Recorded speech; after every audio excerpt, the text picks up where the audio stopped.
શહેર મહિલા મોરચાને હું એટલી અપીલ કરું છું કે આપણે સ્વચ્છતા અભિયાનમાં જોડાઈએ અને આપણો યોગ્ય ફાળો આપીએ અને પ્લાસ્ટિક મુક્ત અભિયાનનું આપણે પાલન કરીએ. ઓછામાં ઓછું પ્લાસ્ટિક વપરાય એટલો આપણે બનતો પ્રયત્ન કરીએ.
સાપાની આવી બેગ 8 બાય આટલી ફૂટ બાય આટલી બનાવી દો તો સાપાના બેગો આટલી કિંમત 8 બાય 12 ની ચાલી છે. તો આ શાકભાજીમાં આ વસ્તુ વાપરી શકે અને એમને મૂકી પણ ના પડે. તો અમારી એક તો હવે નવું પ્લાસ્ટિક આપ નહીં પાડો અને તો સુધી પ્લાસ્ટિક પેલી નહીં વાપરો તો જ્યાં તપાસ કરી પેલી લઈને આવે એવું ધીરે ધીરે થેલી લઈને આવે એવું કંઈક કરાવો. આગ્રહ તો મળે નહીં તો ગ્રાહકો કે જેમ બને તો લઈને આવો અને બજારની તપાસ કરાવીએ તો બજાર મળી જાય. 50 માઇક્રોન કોઈ માપમાં નથી આવતું.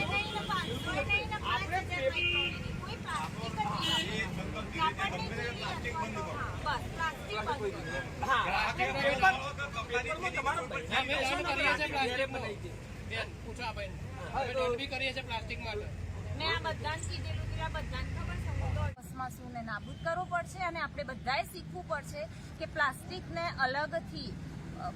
અલગ પાડી અને કચરામાં અલગ કેવી રીતે ફેંકવું. થેન્ક યુ બેન પણ અમારા અલ્પેશ અને બેન મારા હિંમતનગર તાલુકા જિલ્લાના મેઇન કરતા છે. ગાંધીજીએ જ્યારે ઇંગ્લેન્ડથી આવે એટલે એક જ શબ્દ એ બોલ્યા હતા કે મારું માથું ગુલામીથી નહીં ભારતની ગંદકીથી નમી જાય છે. તો આ ગાંધીજીનું અધૂરું સ્વપ્ન આપણે આજે પૂરું કરવા નીકળ્યા છીએ. આખો દેશ નીકળ્યો છે. મોદી સાહેબે બધાને બહાર નીકળવાની આકલ કરી છે. તો મોદી સાહેબની આકલ કરતો ગાંધીજીની આકલ આપણે સમજીએ અને આ દેશને ચોખ્ખો કરીએ તો 90% રોગોમાંથી દેશ મુક્ત થઈ જાય. જેમ બેને જે મોટી નાની વાત કરી તો નાનામાં નાના બાળકના કણમાં પણ જો આ પહોંચી જતું હોય તો આવનાર પેઢી માટે પણ જેમ પાણી રોકો ઝાડ બચાવો એમ પ્લાસ્ટિક મુક્ત ભારત એ આવનાર ભારતની જરૂરિયાત સમજીને દુનિયા પણ આ જો જરૂરિયાત સમજે એવી આજના આ માધ્યમથી અમે અપીલ કરીએ છીએ. જય વૃક્ષનારાયણ દેવ કી જય.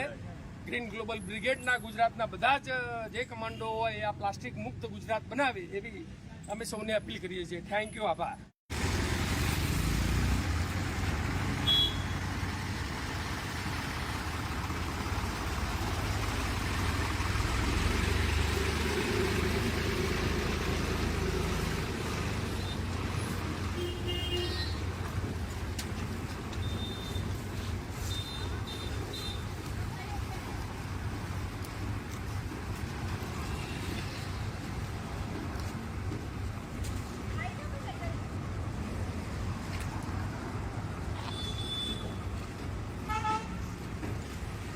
નારાયણ દેવ કી જય. આજે ગ્રીન ગ્લોબલ બ્રિગેડ દ્વારા હિંમતનગરમાં જુદા જુદા 7 રૂટો ઉપર પ્લાસ્ટિક ફ્રી કેમ્પેનિંગ ચલાવવામાં આવ્યું છે. આપણને ખબર છે કે પ્લાસ્ટિક એ નોન બાયોડિગ્રેડેબલ સબસ્ટન્સ એટલે કે એવી વસ્તુ છે કે જેનું જૈવ વિઘટન થતું નથી. એટલે કે પ્લાસ્ટિક હજારો વર્ષો સુધી જમીનમાં એમનું એમ રહે છે. આપણને ના ખ્યાલ હોય તો આ જે પ્લાસ્ટિક છે એ જે રિસાયકલ નથી થતું, બાયોડિગ્રેડેશન નથી થતું, એ પ્લાસ્ટિકના નાના નાના માઇક્રો પ્લાસ્ટિક એટલે કે માઇક્રોન્સમાં જેનું માપ મપાય એવા માઇક્રોપ્લાસ્ટિક છેવટે આપણી જમીન અને પાણીમાં શોષાય અને એ છેવટે તો આપણા શરીરમાં જ એન્ટ્રી લે છે. આ માઇક્રોપ્લાસ્ટિક એ આપણા શરીરમાંથી બહાર નથી જતા, એટલે આપણા અંગો જેવા કે લીવર, પેન્ક્રિયાસ એમાં આ માઇક્રોપ્લાસ્ટિકના કણો પ્રેસિપિટેટ થાય છે. એક તાજેતરના સંશોધન મુજબ નવા જન્મેલા બાળકોના લોહીમાં પણ આ માઇક્રોપ્લાસ્ટિકના કણો મળેલા છે. એટલે આ આપણા માટે ખૂબ જ ચિંતાકારક અને ભયજનક સિગ્નલ છે કે આ માઇક્રોપ્લાસ્ટિકની સાથે જ આપણે અત્યારે જીવી રહ્યા છીએ. જો આપણી આવનારી માનવ જાતિને બચાવી હશે ને તો આપણે આ પ્લાસ્ટિકના ભસ્માસુરને